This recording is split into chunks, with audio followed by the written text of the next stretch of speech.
예루살렘으로부터 이제 북쪽으로 한 100km 정도, 그러니까 이제 이스라엘 땅에서 이제 북부 지역입니다. 거기 가면 갈릴리 호수가 있어요. 남쪽에는 사해 바다가 있고 북쪽에는 저렇게 갈릴리 호수가 있습니다. 길이가 21km, 그리고 폭이 12km 되는 깨끗한 호수입니다.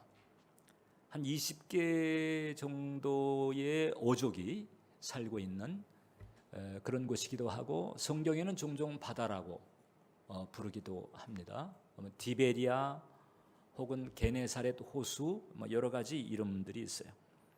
근데 저기에서는 이제 밤에 고기를 잡습니다. 왜냐하면 낮에는 저렇게 이제 태양이 장렬을 하고 그다음에 백그늘이 이렇게 어른거리기 때문에, 그래서 이제 물고기들이 이렇게 돌아다니지를 않는다고 해요. 그래서 이제 밤에 주로 고기를 잡습니다. 베드로도 마찬가지. 베드로는 날 때서부터 저 갈릴리에서 어부로 살았습니다. 밤에 고기를 잡았는데 오늘 성경 본문에 등장하는 이날에도 밤이 맞도록 그물질을 했지만 허탕을 쳤어요. 그래서 허탈한 마음을 가지고 이제 호숫가에 나와서 그물을 씻는 그와 같은 상황이었죠. 그런데 예수님께서 찾아오셨습니다. 그리고 베드로의 배를 사용을 하셨고, 그 결과 우리가 알고 있는 것처럼 텅 비었던 배가 만선의 축복을 받을 뿐만 아니라 그것도 더블이 되는 은혜가 임하게 되는 거예요. 여러분, 내 삶이, 내 인생이 종종 텅 빈 배처럼 느껴질 때가 있습니다. 전혀 없는 것처럼 느껴질 때도 있고, 전혀 없는 것은 아니지만은 이전과 비교해서 혹은 남들과 비교해서 혹은 내가 원하는 것과 비교해서 많이 비어져 있다고 느껴질 때가 있습니다. 그럴 때 이 만선이 되는 은혜를 받으려면 그것이 꼭 어떤 물질적인 것뿐만 아니라 정서적으로, 영적으로도 마찬가지죠. 그래서 이 비어있는 것 같은 내 인생의 배가 만선의 은총을 받으려면 무엇이 필요할까? 비어져 있는 것 같을 때의 만선의 은총을 받기 원하시면 아멘 하시기 바랍니다. 네. 무엇이 필요할까? 첫 번째, 배에 오르시는 주님이 필요하다. 내 인생의 배에 오르시는 주님이 계셔야 된다고 하는 거예요. 밤새 허탕치고 아침에 처량하게 그물을 씻고 있어요. 주님께서 베드로에게 다가오셨고 베드로의 배에 오르시는 거죠. 예수님은 저와 여러분들을 이렇게 찾아오시는 분이십니다. 이렇게 우리 인생의 배에, 내 인생의 배에 오르시기 위해서 하늘에서부터 내려오신 분입니다. 그것 때문에 오신 거예요. 나 때문에 오신 거예요. 내 인생의 배에 오르시고 텅 빈 내 인생의 배를 채우시기 위해서 오신 분이지요. 믿으시기 바랍니다. 그래서 텅 비어서 맥이 빠져 있는 사람에게는 만선의 복을 주시고, 병고로 말미암아 시달리는 영혼에게는 치유의 복을 주시고, 험으로 힘들어하는 자에게는 영생에 대한 소망을 주시기 위해서 오신 분, 예수님이십니다. 그분을 모셔드리면 뭔가 일어나게 돼 있는 거죠. 근데 예수님은 이제 다양한 모습으로 오신다고 하는 거죠. 우리는 종종 이렇게 예수님께서 내 인생의 배에 오르실 때 뭔가 조금 이렇게 제한을 둡니다. 초자연적으로 좀 오신다든지, 기적적으로, 은사적으로 이렇게 이제 오시는 이런 대목 쪽으로 사실 우리는 많이 기대를 하는 것이 사실이에요. 그러나 그렇게도 오시지만 예수님께서는 다양한 모습으로 우리 인생의 배에 찾아오신다고 하는 거죠. 1990년대 미국에는 미식 축구라고 하는 아주 인기 스포츠가 있죠. 그 미식 축구 분야에 있어서 전설적인 영웅처럼 인기가 있었던 선수가 있었습니다. 스콧 브롬필드라고 하는 선수였어요. 신장이 2m 19cm, 체중이 150kg. 그러니까 저기다가 저렇게 미식 축구 유니폼을 입고 달려버리면 거칠 것이 없어요. 천재적인 선수였습니다. 인기가 대단했습니다. 근데 1999년 11월에 그 볼티모어 그 레이븐스라고 하는 팀하고 시합을 하는 중에 그만 상대 선수하고 부딪혀서 넘어졌는데, 넘어지면서 이게 목이 바닥에 부딪히면서 목뼈가 부러졌습니다. 그러니까 목뼈가 골절이 돼 버렸어요. 바로 병원에 실려갔습니다. 천재적인 선수를 진단하는 의사입니다. 돌팔이가 했겠어요, 여러분? 이름난 의사가 이 선수를 이제 돌보게 되는데 진단을 내린 거지요. 당신은 다시는 걷지 못할 것입니다. 왜냐하면 부러진 목뼈 아래로는 그냥 전신마비가 와버렸으니까. 인기 만땅이었던 선수였습니다. 갑자기 이 사람의 인생의 배가 텅 비어지게 된 것과 같아요. 창창한 성공이 보장되어 있었던 그런 선수였었는데 한순간에 이렇게 인생의 배가 텅 비어지듯 이렇게 돼버린 거지. 수술은 했어요. 모두가 다 하고, 가족들을 비롯해서 모두가 다 충격을 받고 낙심해 있는 그런 상태. 근데 이 수술한 후 이틀째 되는 날에 한 남자가, 30대 후반의 한 남자가 찾아왔어요. 그리고는 그 중환자실에 이제 면회가 아내밖에 안 되는데 이 선수의 아내, 스콧의 아내에게 사정을 합니다. 8살 난 내 아들이 있는데 그 스콧을 매우 존경합니다. 근데 이 사고 소식을 듣고 내 아들이 이 스콧 선수를 위해서 좀 기도했으면 하는 그런 마음을 가지고 이렇게 나에게 애타게 얘기를 하니 잠깐만 면회하게 해주세요. 그러니까 그 아내는 지금 우리 남편이 팬들 만날 시간이 아니다, 만날 때가 아니다, 그렇게 거듭 사죄를 했음에도 불구하고 계속 애원을 하니까 그 8살 난 아이 이제 만날 수 있도록 잠깐만 면회를 허락했어요. 근데 그 8살 난 아이는 백혈병에 드러나요. 머리를 박박 깎고 시한부 인생이, 병원에서 3개월 정도 이렇게 시한부가 떨어진 아이였습니다. 휠체어를 타고 아빠와 함께 나타나가지고 병실에 들어와요. 그리고는 꼼짝 못하고 누워있는 저 스콧 브룸필드의 그 병상에 다가가가지고 그 스콧의 손을 붙잡고 이 꼬마가 울먹이면서 기도하는 거예요. 아마 영어로는 그랬겠지요. Dear my star, 나의 스타인 브룸필드 씨, 힘을 내세요. 하나님께서 당신을 도와줄 거예요. 나는 이제 앞으로 3개월밖에 살 수 없지만 스콧 당신을 위해서 제가 기도할 거예요. 그 저와 함께 기도하세요. 그러니까 이 꼼짝 못하고 이제 병상에서 이제 이 소년의 그 말을 듣는데 여기 하나님이라고 하는 표현이 나오고 기도라고 하는 표현, 원래 모태신앙이었대요. 모태신앙이지만 그냥 껍데기, 이러고 그냥 교회 다니는 것은 신용만 하고 이렇게 지내왔던 이 사람의 마음속에 회개가 터지기 시작했다는 거지요. 헛껍데기 같은 신앙, 이 부끄러웠고, 그리고 감사를 몰랐던, 하나님에 대해서 감사를 몰랐던 그 무례함에 대해서 부끄러웠고, 그리고 그 인기 때문에 교만하게 지내왔던 자신의 모습이 부끄러워서 회개가 터지게 되고 눈물을 흘렸다는 거죠. 그리고는 그 꼬마한테 얘기를 했답니다. 얘야, 나 내년에 내가 신시내티 그 팀이었죠. 거기 내가 다시 돌아갈 것이다. 다시 뛸 거야. 그러니까 그때까지 너도 건강하거라. 그럼 계속해서 너도 날 응원해 줘야 돼. 나 회복될 거야. 이렇게 됐다. 근데 정말 기적처럼 그 내노라는 의사가 다시는 걷지 못할 것이다, 이렇게 진단을 내렸는데 정말 기적처럼 회복이 되고, 할렐루야, 다시 경기장으로 돌아가 다시 뛰게 되고.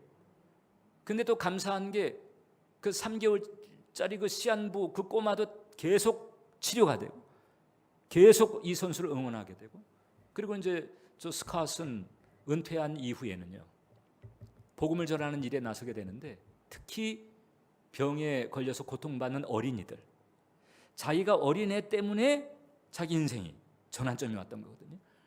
그 병에 걸려서 고통받고 있는 그 어린이들에게 꿈과 희망을 심어주는 일에 전력을 다했다는 거잖아요. 예수님께서 3개월짜리 백혈병 들어서 시한부 인생을 살고 있는 꼬마를 통해서 저 스콧의 망가진 배에 오르신 거예요. 주님은 이렇게 다양한 모습으로 우리 인생의 배에 오르신다. 기적적인 치유로 오르시는 경우도 있고요. 또 다양한 모습으로 오르시는데 이런 모습으로도 오르신다. 그러니까 이렇게 다양하게 우리 인생의 배, 내 인생의 배에 오르시는 그 주님을 우리가 좀 알아보면서 감사하게 되시기를 주님 이름으로 축원합니다.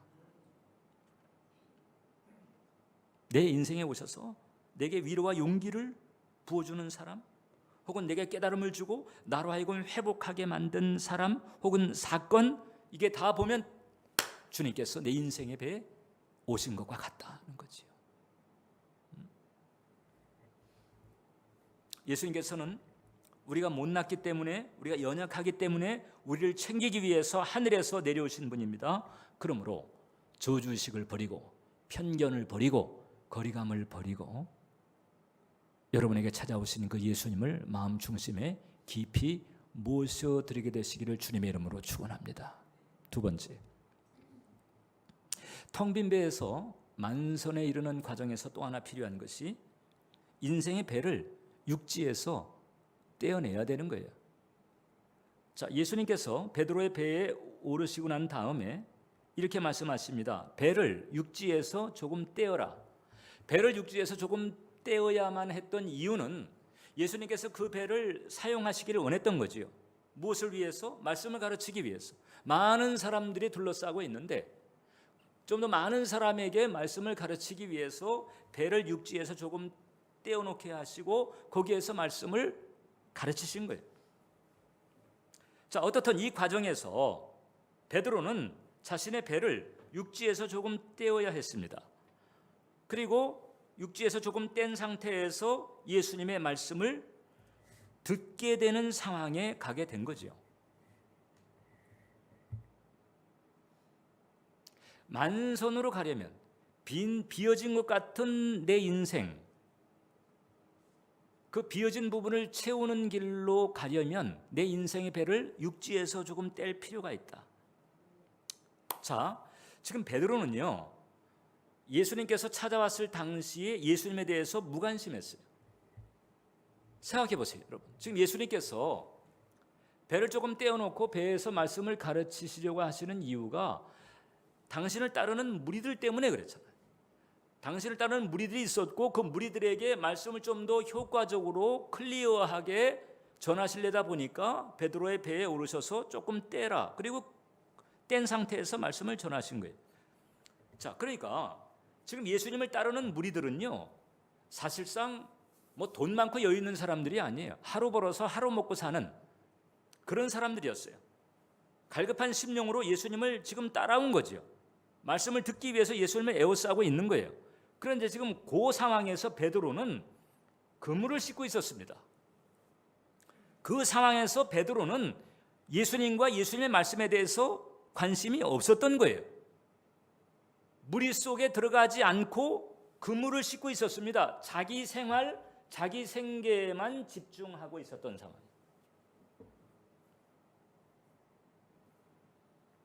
근데 베드로가 예수님을 만나면서 주님께서 베드로의 배에 오르시면서 내가 네 배를 좀 사용해야 되겠다. 육지에서 조금 떼어놓자. 그래서 이제 육지에서 떼어놓게 되니까 도리 없이 베드로는 이제 자기 배에서 말씀을 전하시는 예수님의 가르침을 들을 수밖에 없는 거지. 말씀을 들어야 했단 말이지. 텅 빈 배에 변화가 오게 하려면 말씀에 주님이 오르셔야 하고 주님의 말씀이 필요하다는 거예요. 도리 없이 베드로는 주님의 말씀을 들을 수밖에 없게 된 거예요. 여러분, 말씀이라고 하는 게 뭐지요? 말씀. 저를 보세요. 말씀. 하나님의 말씀이라고 하는 것은 무엇입니까? 하나님의 말씀이라고 하는 것은 우리 인간에게 있어서 새로운 기준이지요. 새로운 가치관이지요. 하나님 나라의 원리지요. 이게 하나님 말씀인 거예요. 이 말씀을 베드로는 들어야 했던 거지요. 밤새 허탕을 칠 수밖에 없는 그런 인생살이, 여기에서 뭔가 변화가 오게 하려면 이제 새로운 기준을, 새로운 가치관을, 하나님 나라의 원리를 받아들여야 되는 거예요. 말씀인 거예요. 그래서 예수님께서는 베드로 하여금 육지에서, 땅에서 떨어지게 만들고, 그 다음에 말씀을 듣게 만들고, 말씀을 들을 수밖에 없는 거예요. 그때는 다른 걸 할 수가 없어요. 그물을 칠 수도 없고, 그물을 칠 수도 없고, 앉아서 말씀을 들을 수밖에 없는 거죠. 이 과정이 필요한 거예요. 이 과정이. 골로새 3장을 보면, 그러므로 너희가 그리스도와 함께 다시 살리심을 받았으면 위의 것을 찾으라. 위의 것을. 새로운 가치관이죠. 새로운 기준이죠. 하나님 나라의 원리죠. 이게 말씀 안에 담겨 있다면 위의 것을 찾으라. 거기는 그리스도께서 하나님 우편에 앉아 계시느니라. 위의 것을 생각하고 땅의 것을 생각하지 말라.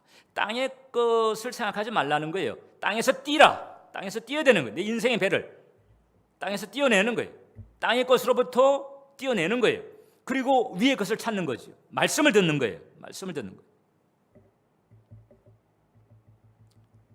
죄로 물든 세상에서, 죄로 물든 육지에서 내 인생의 배를 떨어지게 할 필요가 있어요. 그렇게 하시길 바랍니다. 그렇게 하셔야 돼요. 아예 지금 베드로는 약과예요. 하나님 베드로에게 배를 조금 띄어나라 할 정도였잖아요. 아브라함은 더 강했습니다. 하나님 아브라함에게 본토, 친척, 아비집을 떠나, 보따리 싸고 떠나 그랬다. 네가 새로운 인생을 살고 새로운 삶을 살려면 떠나라 그래. 떠나라. 배를 띄어라 할 정도가 아니에요. 떠나라. 떠나라. 이런 전환이 우리에게 있어야 된다는 거지. 이런 전환. 그런 전환이 있어야 됩니다. 그런 전환이 진정한 회개예요. 방향을 바꾸는 거잖아요. 하나님 쪽으로 방향을 세상을 향했던 그 방향을 바꾸는 거잖아요.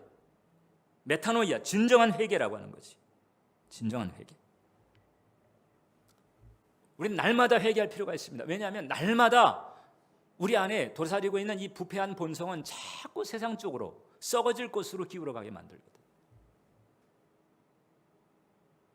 하나님을 사랑하고 사람을 사랑하는 쪽보다는 자꾸 내 앞가름을 하고 내 것을 챙기는 쪽으로 자꾸 기울어지게 하거든. 영원에 관심을 가지기보다는 순간적인 것, 찰나적인 것에 자꾸 쏠리도록 하거든요. 이 부패한 본성이, 죄에 물든 본성이 자꾸 우리를 그렇게 틀어요. 그렇기 때문에 우리는 매일 매 순간마다 방향을 자꾸 하나님 쪽으로 돌려야 돼. 그게 회개입니다. 그게 회개. 인생의 배를 띄워놓는 거지. 땅으로부터 띄워놓는 거예요. 또 한 가지, 주님께서는 그 베드로의 배를 먼저 쓰세요. 먼저 당신의 일에 썼어요. 말씀을 가르치는 일에 그 배를 썼단 말이죠. 우리 이제 요 대목에서도 실수할 때가 많아요. 요 대목에서. 자, 지금 베드로의 입장이 뭐지요? 텅 빈 배잖아요. 텅 빈 배. 당장 생계가 급해요. 베드로에게는 처자가 있고 장모가 있었잖아요. 전설에 의하면 예수님께서 당신에게 왔던 그 아이를 품고 누구든지 이 어린아이 같은 마음을 가지지 않으면 천국에 들어갈 수가 없느니라 했을 때에 그 품었던 아이가 베드로의 아이였다는 전설도 있어요. 어떻든 지금 식구를 매개 살려야 돼요. 근데 배는 텅 비었어요. 당장에 생계가 막연합니다. 내 코가 석자예요. 지금 내 코가 석자. 그런데 예수님께서 오셔서 그 배를 당신 일에 좀 쓰자시는 거지. 고기 잡는 일도 아니에요. 생계를 마련하는 일도 아닙니다. 그냥 당신 일에 쓰자는 거지.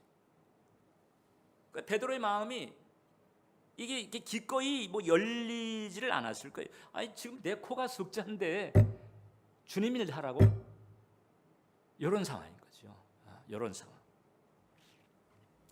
자, 생각해 보세요, 여러분. 절 보세요, 절. 대략 이제 이렇게 좀 예수님께서 하셨다면 얼마나 좀 드라마틱하고 얼마나 더 효과적이었을까? 예를 들어서 예수님께서 베드로의 배에 타셔가지고 말씀을 가르치시는 일을 먼저 하시기보다 먼저 만선의 축복을 거두게 하시고 그런 기적을 체험하게 하고 그 다음에 말씀을 전했다면 사람들이 더 놀래서 더 감격해가지고 마음은 활짝 열고 예수님의 말씀을 더 잘 받아들였지 않았을까? 여러분들 어떻게 생각하세요? 난 그런 생각 들었어요. 그럼 예수님이신들 그런 생각 안 하셨겠냐고. 나도 그런 생각을 했는데 그럼에도 불구하고 더 효과적이고 더 드라마틱한 이런 방법이 있음에도 불구하고 주님 그렇게 하지 않았습니다. 먼저 내일 좀 하자. 먼저 좀 내 일에 좀 쓰자는 거예요. 코가 적자인데 턱 민배를 놓고 힘들어하는 사람에게 좀 내일 먼저 좀 하자는 거죠. 주님은 종종 그러신다. 여기에서 여러분들 잘 하셔야 돼요. 이런 과정을 잘 소화를 해야 돼요. 이런 과정 만선으로 가려면 여기서 좀 잘 소화를 해요. 이런 과정. 근데 우리는 이런 과정을 잘 소화해내지를 못합니다. 아니, 내가 힘든데, 내가 절박한데, 내가 다급한데 이러면서 주님 쓰시겠다 할 때에 거기에 부응을 하지 못합니다. 그래서 배를 내드리질 않는 거예요. 주님의 의도는 분명합니다. 당신께서 원하시는 일을 먼저 할 수도 있다. 그런 경우가 있을 수도 있다는 거죠. 아마 다 그러시지는 않을 거예요. 그러나 이런 경우가 있을 수가 있다. 특히 만선으로 이끌어가는 길에 예수님께서는 좀 이러셨다는 거잖아요. 만선으로. 자, 여기서 이제 베드로는 따랐어요. 잠잠하게 따랐습니다. 여기 성경을 보게 되면 뭐 불만을 토로하거나 뭐 나 싫어요. 아니 지금 내 사정이 다급한데 뭐 이렇게 지금 불만을 터뜨리거나 불평하지 않았습니다. 그러나 내키지는 않았을 거예요. 그래 따를 수밖에 없어요. 왜냐하면 지금 이미 배는 띄어졌고 예수님께서 계시고 사람들은 쳐다보고 있고 그 예수님이 하시는 말씀을 거기서 지금 거부할 입장이 못 되는 거죠. 그래서 그냥 따른 거예요. 따랐는데 만선으로 간 거죠. 아, 이게 내키지 않아도 따르면 만선으로 갈 수 있구나. 제가 이 은혜를 받았습니다. 근데 대신 티는 내지 말아야 돼. 티를 내면 원망이나 불평이 입으로 나오면 그건 이제 아닌 거죠. 그건 이제 예수님께서 그 배를 쓰시지 않는 거지. 그러나 티를 내지 않으면 좀 마음이 내키지 않아도 티를 내지 않고 따르면 잠잠히 따르면 그러면 만선으로 갈 수 있는 거구나. 아, 이 순종이라고 하는 게 그냥 늘 기쁜 마음으로 막 자발적인 마음이 들끓어 올라가지고 해야만 난 그것만 통하는 줄 알았는데 그게 아닐 수도 있다는 거를 내가 지금 설교 준비하면서 내가 깨달았다니까. 그러나 잠잠히 하나님의 의와 나라를 먼저 구하라고 그랬어요? 나중 구하라고 그랬어요? 먼저 구하는 거예요. 먼저 하는 거예요. 여기 순종하는 거죠. 잠잠히 그냥 가는 거예요. 여러분 생각해 보세요. 베드로가 밤새 그물질을 해도 한 마리도 잡지 못했습니다. 밤새. 근데 예수님 딱 한 번 깊은 데로 가서 던져. 그랬더니 한 번에 만선의 더블이야. 내가 움직이는 거하고 그분이 움직이는 거야. 이게 차원이 다르잖아요. 그분이 움직이게 하려니까 그분 하자는 대로 하는 거지. 그분이 먼저 쓰시겠다면 내 코가 석자라도 그분 먼저 쓰시게 하는 거예요. 여러분,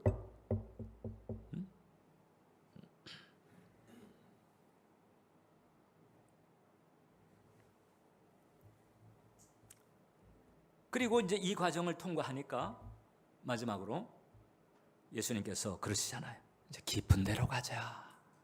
깊은 데로 가자. 여러분, 이제 주님께서 우리에게 만선의 축복을 주실 때 대체적으로 거의 대부분 황당합니다. 왜 황당하냐? 이게 상식과 경험을 넘어서는 쪽으로 가기 때문에 그렇습니다. 여러분 낮에는 고기를 잡는 타이밍이 아니라고 그랬잖아요. 갈릴리는 낮에 고기를 잡을 수가 없어요. 밤에도 허탕치는데 낮에는 더 말할 나위가 없어요. 낮에 고기 잡을 수 있는 타이밍이 아닌데 예수님께서 깊은 데로 가서 그물을 내리라는 거예요. 깊은 데로 가서 유람하자가 아니잖아요. 깊은 데로 가서 그물을 내려라. 왜 그물을 내려요? 고기를 잡으려고 그래요. 아니 이 시간에 지금 고기 잡는 타이밍이 아닌데. 상식에서 벗어나요. 경험에서 벗어나요. 베드로 입장에서는 아니 예수님 목수였다면서요. 나는 어부입니다. 여기서 잔뼈가 굵었어요. 뭐 되는 걸 말씀하셔야지. 이렇게 나갈 수 있죠. 우리는 종종 이제 이렇게 나가는 통에 그물을 안 내립니다. 아니 지금 그물 내릴 타이밍이 아닌데. 아니 상식과 경험이 아니, 이거 말도 안 되는데. 그래서 그물을 안 내린단 말이죠. 주님께서 만선의 축복을 주님께서 일하실 때에는 우리하고 수준이 달라서 그래서 좀 황당할 때가 있어요. 오히려 황당할 때면은 이게 주님께서 일하시려는 거구나 이렇게 생각하는 게 차라리 낫다. 그래서 우리가 만선을 챙기려면요 이런 그 고비를 넘겨야 돼. 상식과 경험을 넘어서서 다가오는 때로는 황당하리 많지 당하게 만드는 이런 신뢰의 고비를 넘어야 되는 거예요. 우리는 근데 자주 우리는 우리 생각의 단계에서부터 깊은 데로 가자라고 하는 그 초청을 거절해요. 생각의 단계에서부터. 어떤 식으로 하는지 알았어요? 이거 말도 안 돼. 이게 되겠어? 이런 생각들 안 되는 거잖아. 상식의 경험에 비춰서 안 되는 거잖아. 그 생각의 단계에서부터 좀 깊은 데로 가자는 그 초청을 우리가 사실상 거절해요. 깊은 데로 간다는 게 뭐냐? 깊은 데로 간다는 것은요 나를 내려놓는 거예요. 깊은 데로 간다는 것은 나를 내려놓고 말씀과 성령의 감화하심에 그냥 따르는 거죠. 단순하게 따르는 거예요. 뭐 이리저리 상식과 경험을 가지고 재려고 하지 말고 계산하려고 하지 말고 그냥 단순하게 그냥 기록된 말씀 내지는 성령의 감화하심에 그냥 따르는 거예요. 이게 바로 깊은 데로 가는 거죠. 그래서 그렇게 함으로 깊은 데로 갔을 때 비로소 만선의 축복을 거둘 수 있는 것이다. 누가복음 5장 5절 보니까 시몬이 대답하여 이르되 선생님 우리들이 밤이 새도록 수고하였을 때 잡은 것이 없지만은 말씀에 의지하여 그물을 내리리다. 지금 베드로가 여기서 말씀에 의지하여라고 그랬을 때 이게 말입니다. 이게 믿음이 막 충만해가지고 하나님 말씀에 능치 못함이 없습니다. 이런 마음 가지고 의지했나요? 아니에요. 난 그렇게 안 봐요. 도리 없어. 지금 상황에서는요 자기가 뭘 어떻게 할 수가 없는 거예요. 그러니까 일단 따라서 한번 해볼 도리밖에 없는 거죠. 지금 여기서 표현이 선생님 부르잖아요. 선생님, 주님이 아니고 선생님이라고 그러잖아요. 충만한 믿음의 완벽한 상태에서 말씀에 의지하여 이렇게 한 게 아니라고. 아마 속으로는 금을 던지면서 내가 미쳤지 지금 이거. 내가 미쳤지. 그러니까 주님의 말씀 아니었으면은 안 할 일인 거죠. 근데 그걸 지금 한 거죠. 진짜 믿음은 세상에서 보기에 미쳐 보여요. 그러니까 세상이 좀 이해를 못합니다. 그러니까 나의 신앙생활에 좀 세상이 이해 못하는 게 있어야 되는데 이제 그게 없으면 진짜 믿음이 아닌 거지.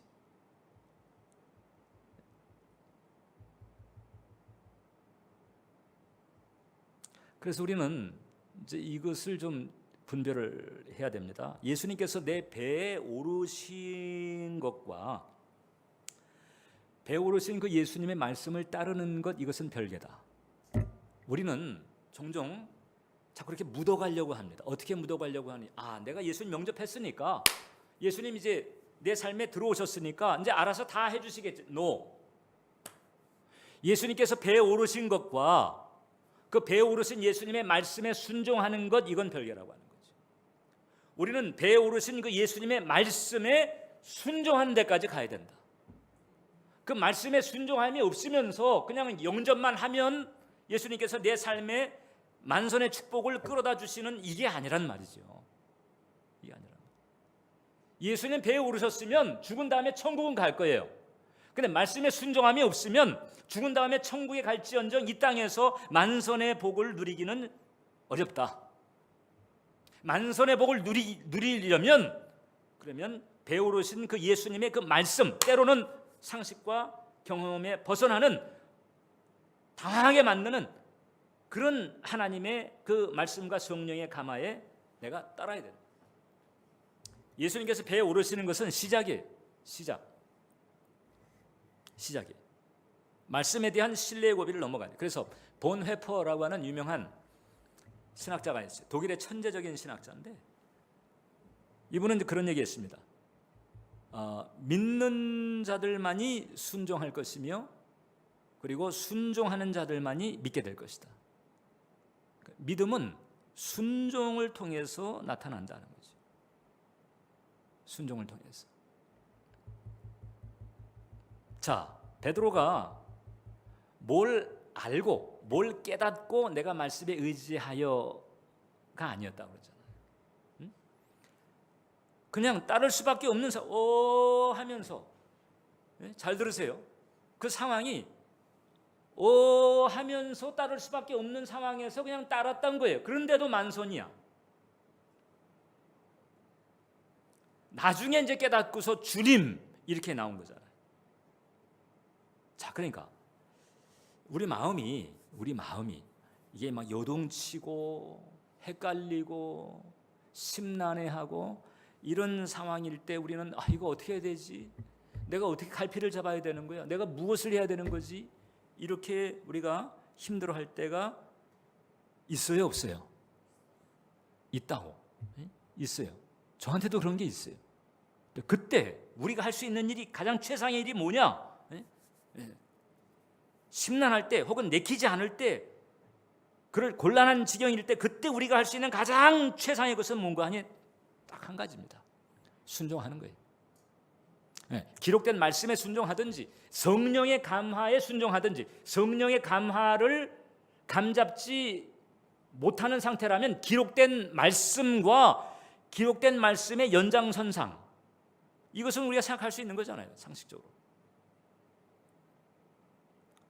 그 선에서 우리가 순종하는 거예요. 그냥 순종하는 거예요. 그게 최상이에요. 여러분 아까 베드로를 향해서 예수님께서 육지에서 배를 조금 떼어라. 근데 아브라함은 아예 본토 친척 아비 집을 떠나라 그랬잖아요. 아브라함은 세게 다루셨단 말이죠. 근데 지금 이 순종에 대한 부분도 마찬가지예요. 아브라함은요 하나님께서 아예 눈앞이 캄캄해지는 요구를 한 거예요. 너 이삭을 번제로 바쳐. 번제로 바친다고 하는 것은 죽이고 목을 따서 피를 받고 살은 각을 떠가지고 제단 위에 올려놓고 한 줌의 제가 될 때까지 깨끗하게 태워버리는 거예요. 백세에 준 독자를 이제 그렇게 번제물로 바치라는 거예요. 아니 그러려면 주시지나 말지. 얼마든지 여기에 대해서 원망하고 불평할 수 있고 도대체 이게 하나님 주시는 명령 맞나? 하나님 어떻게 이렇게 하실 수가 있지? 이게 말도 안 돼. 얼마든지 그럴 수 있는 거잖아요. 낮 시간에 그물을 던져 이거보다도 더 이건 뭐 말도 안 되고 황당한 또 잔인한 하나님께서 도저히 그러리라고 생각할 수가 없는 이런 거잖아. 이런 거잖아요. 근데 아브라함은 그런 요구를 받은 거예요. 근데 성경을 보세요. 창세기 20장을 보세요. 거기 보면 아브라함이 그 하나님의 명령을 놓고 원망한 티가 안 나요. 불평한 티가 없어요. 사라하고 의논하면서 이것을 가지고 의논하고 따를 것인가 말 것인가 막 고민을 하고 막 헷갈려하고 그러지 않았어요. 아브라함은 끝까지 할 것을 했어요. 아침에 일찍 일어나서 번제를 나무를 쪼개가지고 준비하고 그 다음에 계속 그 모리아산을 향해서 갔어요. 자 그렇다고 해서 아브라함이 마음이 내켰겠어요? 그 일이? 내켰겠냐고. 아들을 번제로 바치는 일이 내켰겠냐고. 안 내켰지만, 내키지 않았지만, 비통했지만 먹먹했지만 그냥 순종한 거잖아요. 티내지 않고 순종했단 말이에요. 그랬더니 하나님께서 오히려 가장 소중하게 여겼던 그것을 고스란히 그대로 또 유지해 줬잖아요.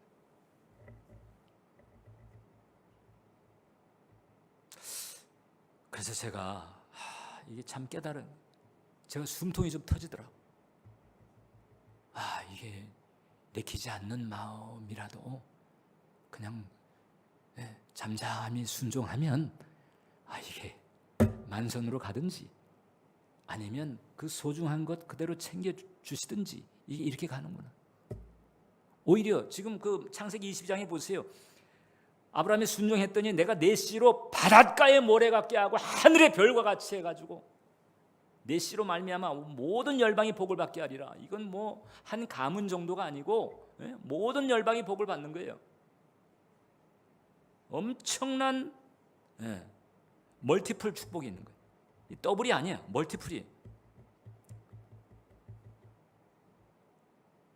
내키지 않아도 순종하시길 바랍니다. 솔직히 저를 보세요. 저를. 솔직히 우리가 기쁜 마음으로 순종할 때가 몇 번이나 돼. 근데 내키지 않아도 그냥 잠잠하게 먼저 구할 것을 먼저 구하고 순종하면서 나가요. 하나님께서는 이렇게 역사하신다. 그래서 아브라함은 우리에게 그걸 보여준 거예요. 아브라함에게 있어서 이삭은 자기 생명보다 더 귀할 거 아니겠어요? 그러니까 아브라함에게 있어서 이삭의 죽음이라고 하는 것은 쉽게 말하면 자기가 죽는 것과 다를 바가 없어. 근데 아브라함은 순종했단 말이죠. 즉 아브라함은 하나님께 순종하는 게 자기의 생명, 자기의 소유보다 더 귀하다. 이것을 보여줘. 아람의 장군 나아만이 문둥병에 걸려가지고 백방으로 애를 쓰다가 그 이스라엘의 엘리사라고 하는 선지자가 있는데 거기 가면은 뭐가 있을 것이다. 이 말 듣고 가가지고 엘리사한테 갔더니 엘리사가 집에서 나오지도 않았어요. 여종 하나 보내가지고 당신 치료받고 싶으면 요단강에 7번 몸을 담그라. 요단강 딱 봤더니 자기네 고향 땅에 있는 강보다 더 더러워. 이런 강에 들어갈래 차라리 내가 내 고향 땅에 있는 강에 들어가지. 이래가지고 순종 안 하려고 했는데 여종이 여기까지 왔는데 밑자의 본전 아니냐. 일단은 아무튼 들어갔다. 아무튼 말씀대로 한번 해보라. 그래가지고 나아만이 7번 요단강을 들락날락 했을 때 기쁨이 충만해가지고 그 들락날락하는 과정이 기쁨이 충만하고 믿음이 충만해서 들락날락 했겠냐고. 씩씩거리면서 했겠지. 내가 여기까지 와가지고 말이야. 지금 이게 뭐야 지금? 엘리사가 나와가지고 거룩하신 하나님이여, 이 위대한 장군에게 은총을 베푸소서 막 번듯한 제사를 드리고 기도를 하고 그냥 막 이렇게 지금 해줘야 되는 거 아니야? 지금 이게 뭐지 지금 이거? 이러면서 7번 들락날락 했다고. 그런데 순종했더니 어떻게 됐어요? 나았어. 자, 그렇다고 해서 제가 내키는 마음을 제가 좋다고 말하는 건 아니에요. 그러나 잠잠하게 우리가 순종하면 역사가 있다. 역사가 있어요. 평소에 말 잘 듣지 않는 소년이 지 혼자 산길을 갔어요. 그러니까 부모가 가지 말라고 그랬는데 산에 올라갔어요. 올라갔다가 길을 잃어버렸는데 해가 뉘엿뉘엿 지면서 어둠이 깔리는 거예요. 이게 길을 알지 못하는 산에서 어둠이 깔린다. 이거 아주 끝장입니다. 그래서 이 높은 산이 아님에도 불구하고 밤에 조난당하는 사람들이 생기는 이유는 길을 분별하기가 어렵거든요. 후라시가 있어도 길 찾기가 쉽지가 않아요. 얘가 이제 그냥 막 두려움이 오고 막 이게 큰일 난 거야. 이러고 있는데 마침 다행스럽게 그 마을에 사는 아저씨가 이제 나타난 거예요. 이래가지고 소년을 발견했어. 네가 여기 웬일이냐? 아이고 엄마 말을 안 듣고 여기까지 왔다가 길을 잃어버렸어요. 아이고 잘됐다. 너 나 만났기 다행이다. 너 나만 따라와. 나만 따라오면 집에 갈 수 있어. 이 꼬마가 이 소년이 어떻게 했겠어요? 그때부터 그냥 졸졸 그냥 가자는 대로 따라가는 거예요. 뭐 얘가 가다가 아저씨 왜 이 길로 가죠? 이 길로 가면 안 돼요? 아, 난 일로 갈래요. 이렇게 했겠어요? 졸졸졸졸 가자는 대로 따라가는 거예요. 고분고분 따라가는 거예요. 만선의 복을 받으려면 그게 영적인 것이 됐든 정서적인 것이 됐든 물질적인 것이 됐든 뭐가 됐든 간에 어떻든 내 인생에 흡족할 만한, 나도 놀라고 다른 사람들도 놀라게 만들 만한 이런 은혜를 받기 원한다면 예수님 모셔드리고, 할렐루야, 그 예수님 말씀에 순종해야 되는 것입니다. 그럴 때 만선의 축복이 와요. 예수님과 함께 깊은 데로 가게 되시기를 주님의 이름으로 축원합니다. 기도하겠습니다. 하나님,